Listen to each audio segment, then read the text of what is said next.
kati gwe kinalulinzeko okifunziza ku muntu omu nenze kankigezze bwe kiti nti omulala bw'alaba kino Karo Nantongo ng'ayogedde kino Martha n'ayogera kino naye agamba nange njowooza nja kuyitira awo. But to cut the long story short, nti bw'obanga ojja kuwa answer oba ojja kuloopa omuntu oba omumusiba no necessarily nti omusibirawo olinda n'amalayo emboozi ye eyo story nja gyogerako ku mutaimu yaayo. But as far as I'm concerned mbadde nsanze Betty Mpologoma ffe twali ffenna eggomba nga Kawola kayimbira mu kyaki actually Betty yanjigiriza n'amalowoozi agamu kati nange olw'okukujukuju nga ndi mulenzi ne mbakolamu ka gurupu tetufunanga stories ezo nti gundi yataddewo ekibatu ne tugenda abatinatini ne bajja tetukirabangako ne tujja ba dream girls, some of the girls were virgins even nga nze mbarentinga n'ennyumba tetukirabangako tukirabye ngate lulwavu olusi saali mugagga ndi watavyo nali kakati ngenzako mu university ez'ebweru mbaddeko connect teams ez'abawala ezisinza okuba nga zikankanya wano. We've worked with Obsessions, we've worked with Ari Nambirus, we've worked with Julianas, we've worked with whoever bonna. I'm so much respected in that area. Ndi muntu ate ndi musajja alina omusaayi and I know where to say a word. Definitely. Naye ate I don't sigenda wansi wa standard yange. Kakati oli bw'abanga ali mu standard ye nayagala jambaza ku yange nayogera ekiwawaza amatu akuba munawule baala okuwulira then kyola ku kamera kati biruwa yaluwa agamba yali akoze nawo oluyimba n'olugaba kubanga nti nno wali Eddy Yawe mukambwe ebukambwe bwa Eddy Yawe bw'enkwata ku artist ofuuka kikyoli nakambwalanga ne muto wange Bobi Wine nenkambwala ne bazigiri nga bazze okuyimba ne bamisa kinabala ntugaa tulina okukola ekintu kyekino ne ba Dream Girls and I don't take failure for an answer. We must do good music. If you come to my studio and you fail to do, I don't have business to do with you. So she failed? Yeah. When Bubango Zenga bwekyali kino ekya YouTube ekya Martha Mukisa nti ate mwami Eddy yawampadde oluyimba yalukuwadde nti ye yes bwe mba nkuwadde oluyimba mba nkuwaddeko rights ezimu ate gwe okwata rights ezange n'oziteeka ewo njagaana bwe manyi mbene Karo Nantongo oluyimba nendaba nga I'm comfortable performing live with another person. Yes, Eddy Yawe bw'atyo ne bw'obanga oli sitaani or you a star so onongamba nti onsabye oyo yakuyimbako nange bwe ndabyemba ku stage nga tebiriiko nja kugamba va ku stage yange oba nze kanjikulekere. So that's me and that has made me to have my music ndi nkuba oluyimba mukama nanyama nirumako emyaka era ebigambo by'abantu tebijja kunnarolinga kunzisa wansi kyenjagala kyekyo boze mu studio oba tosobola kuyimba bingambe kuyimba genda otambule ogende. Do you ever lose sleep over these allegations? Sometimes because tulina abaana tulina abakyala and so on ofuna olusi bayinza okufairing okubya understanding abaana oyinza obanyonyola oba batoobo oba baki n'omunyonyola naye ng'ate n'agenda ku ssomero ne bamuyisa bubi. But whoever does that, there's time of payment. Misuse of social media as a music. Etteeka sinnaligenda mu kinene ennyo naye nga lina pros and cons. Ab'ebyobufuzi saagala kugenda mu byobufuzi bagamba nti mu mutima mwe kijjidde. Engeri gye tuli kufulamu y'okuyimba kaakati nsaba nkyogereko ng'omuyimbi. Really, when it comes to a point nti okumya ekitiibwa kyo omuntu atalina kyali n'alowooza nti bw'anayonoona ekitiibwa kyo kwagenda okukolera erinnya. It's not fair. Ago amateeka gabaddewo wonna mu nsi nerinza okuba nga lijjidde mu mutima ogutali mulungi ne tutunuulire advantages zaayo ne disadvantage. Bwe likoze obubi etteeka eryo tubizza ebbali ebirimu ebibi bwe baba nga ligendereddwa kunyigiriza bantu kubajjako obwogerero that's bad. Ne we likoze nti kyoyogera okikakasa nti n'omuyimbi ono yabba empuutayo oba omuntu bw'ati yakukola bwe kiti nti ye bw'oba okikakasa kiteeko ki kisimbeko essira. Era amateeka ago bwe gajja kuteeka mu nkola enkadde kyandibadde yakwebuuza ku bantu. Amateeka gasinga tutambulirako gali mu kwebuuza ku bantu ne bwebuuzaako. Ate amateeka gagenda nnyo n'aga Bayibuli. Etteeka lye ndikwataganya etteeka nti olekanga okwaliza n'okukola ki n'okulimba. so senga tugenda mu principle y'ekyo kyokka osange etteka lyandibadde ddungi naye bwe libanga lijjidde mutima mulungi naye bwe libanga lijjidde mutima mubi then libabbi tulimu tugende mu kikadde osiga mulumiko ogenda okuba nti nokusoseeko gwakusatu tugende mu kikadde omulabi akitegeera atya kiina concept ngazi omulala ayinza okugamba twejjukanye omulala n'agamba tuleete ebyatunyumiranga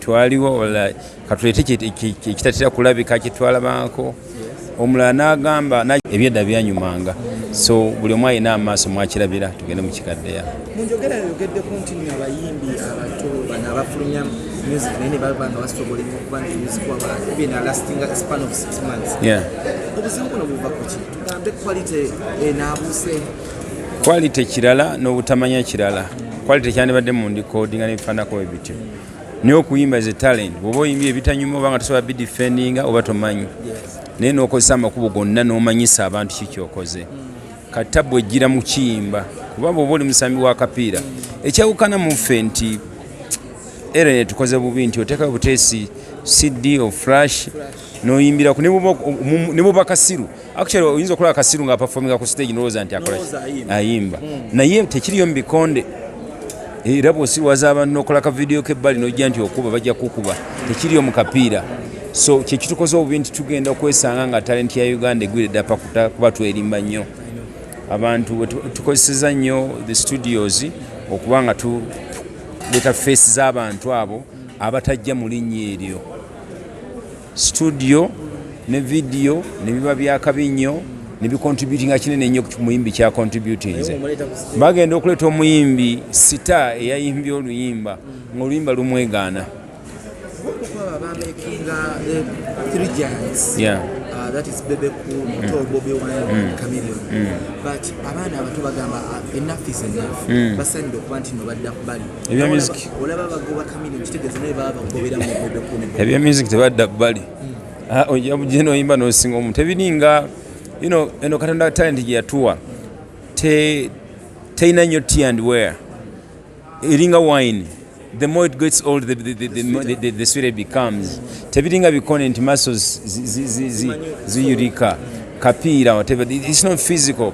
Muscles ez'omubiri ez'eddoboozi Mukama yazikola nti ate ezo zikola bukozi. That's why ndowooza ne Bible egamba nti bapasita bajja kulekerawo okukola ebibakola nabulizi b'enjiri naye ne mu ggulu abayimbi bajja kuyimba. So kitegeeza nti even up to your deathbed osobola okuba nga oyimba. So abeekwasa ekyo no tewali ajja kukuviira mu kuyimba yiga oyimbe ekisusa kuba naffe tulina be twasangawo. Mbiraba naye era bwe bityo. Bwe bityo nze mba naye tukonserve kwogera kuyimba nti it's not about competition si bya ntalo no yimba buyimbi abantu appreciating tetunoonya asinga era nsanyukira nnyo omuto wange Kenzo yaga no nabyeko bamuranking sirabiwuliza nnyo naye byanguddeko awo nga wabimbuuza bamuranking nti gwosinga muki because you sing different music byokola birala nnyo and so on titwagenda mu kuyimba tewali asinga tewali mu champion mu bikonde wabawo champion mu mpira muba best scorer n'abafana ne mu kuyimba no Katonda tuwa ekintu nga kiri too broad nti owakadongo kamu abamuleni ye Eddy Yawe tosobola kuba there's no any idea we paka nsiwe ligwawo as long as there will never be another Chameleon or Bobby Wine and so on so gukola kyokola nga kyekyo kikole ng'okikolera mu mateeka g'okuyimba then kibe ojja kuba nga tuweta kompyuta na muti yenna mulala nnyo ekyo nkyogedde obulamu bwange bwonna waliwo basookeranga bakwano bange abalala nga bakajja ebiseera ntwagobya abakongo naye ddala gendako mu kiraabu bateekemu oluyimba lw'omukongo nga Madiru oba Franco balugjeyo baloote olwawano ogenda okulaba nga olinga atadde alya popcorn nga obadde olya kiri ate kiriki ku terrific speed akirira bukirizi tuli mu kwerimba era abawo bagamba nti omulimba omwekera paka ku mulyango by the time abantu abasinga banakiririza nti nno tuli mu kwerimba nga tolina wooyimbira abayimbi abasinga wano tolina muyimbi wansi yonna ne bwali upcoming e South Africa n'omutuwa nti wawuuyo kanoteekawo ne sita wa wano abantu oyinza okwega nti si erinnya lyange kuse tukuteka aka Uganda kaffe ne tukatekamu ekiboozibozi ekibeerawo nti kankozesa social media mpike bwe mpika abantu banakiwuliza ennyo yes bayakiwuliza kuba naawe mulaba muwuliza ne baseka n'esi kyotwala waka but bw'obanga ojja kuyimba okaddiwenga n'ebiwayimba tobyegaana yiga okuyimba ogende ne ku principles z'okuyimba n'ebifaananako bwe bityo teekamu ebivuga ebinyuma ojja kwesanga bakomezaawo n'ekikadde ekinaabayo mu 2030 nawoze ate n'oyimba ekiragira ddala nti n'okuyimba kufu okuliwo kati kyekyo nti oluyimba terusobola kuwangala myezi 6 nze oluyimba nga nzinira compositions nga zimaze mu studio emyaka 4 nga lukyakula bukozi nkyalukulyetinga no ntasearch naye nga bendabiddeko abala bangi bamatovu banaabalala bafilta n'abalala nti bakulyetinga oluyimba n'olukulyetinga ekikusa enkoko nti ekula nefa mangu ekula mwezi n'ogirya naye ate ente ekula mwaka so ekintu ekiddewo ng'okikulyetinga ekirungi kitwala budde ng'okikulyetinga ne katonda yatonda ng'atonda ensi yatekinga 7 days nga naye alina okulowooza ate nga is almighty so kino kikubemuko ofuneyo bu likes ne bu views that's no music